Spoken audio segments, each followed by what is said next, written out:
So Amir Khan versus Kell Brook just wrapped up with Kell Brook coming out on top in the 6th round, getting that TKO victory. And I mean, it's sad. It's sad to see for Amir Khan because obviously he's had a tough career. He's been chinned a lot, and his chin hasn't really held up in a lot of fights.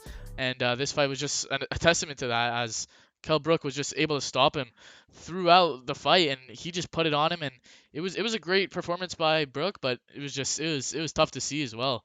But we're gonna go round by round and have a pretty basic analysis of this fight. And in the first round, it was a huge round for Brook, who was able to rock Amir Khan twice on his feet. He was wobbled. He was moving like a guy who's drunk right off a party. But and he was basically just able to capitalize it on that. But I mean, Khan was actually having a bit of success, and he was doing a little bit, at least in the first like couple of minutes before he got rocked, and it was never really the same from there. But Brook was able to remain patient and just do what he had to do.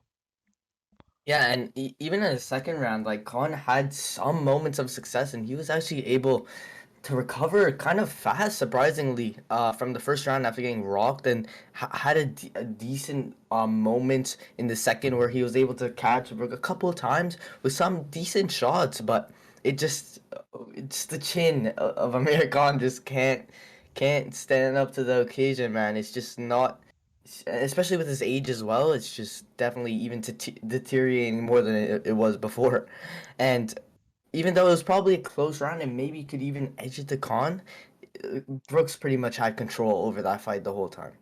Yeah, and then in the third round, I mean, like you were saying, Amir Khan was actually he was having success. He was having success, and he was just doing what he had to do, and he was staying on the back foot. He was always like a little bit nervous, but he was boxing pretty well. And in the third round, he was actually doing pretty well until like the last minute came, and Brook in like the last 30 seconds was unloading, and I mean unloading. He was completely dominating, and Khan was just rocked on the ropes, had no answers, had nothing to say pretty much. And it was a great round for Brook, and it just carried on that momentum from there.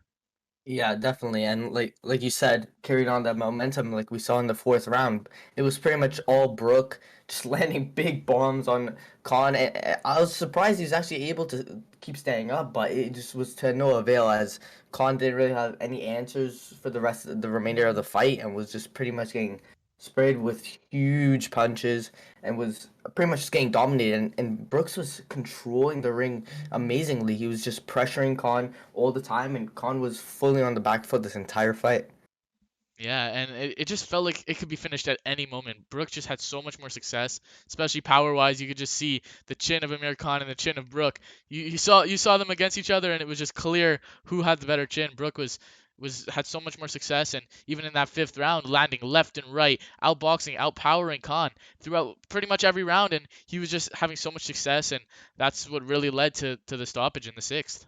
Yeah, that sixth round, it was just Brooke was literally just uh, just dismantling Khan that entire time. Khan was just shelled up that whole time, kind of trying to survive basically. And at first glance, it kind of seemed like a bit of a weird stoppage, but really looking at it, I think it was pretty justified as Brooke was unloading on Khan this whole time. I'm surprised he didn't go down, and he was just getting pretty much mauled that whole time. And it was a decent effort from Khan at some points in the fight, but Burke just had that in the bag pretty much and just managed to pretty much bulldozer Khan.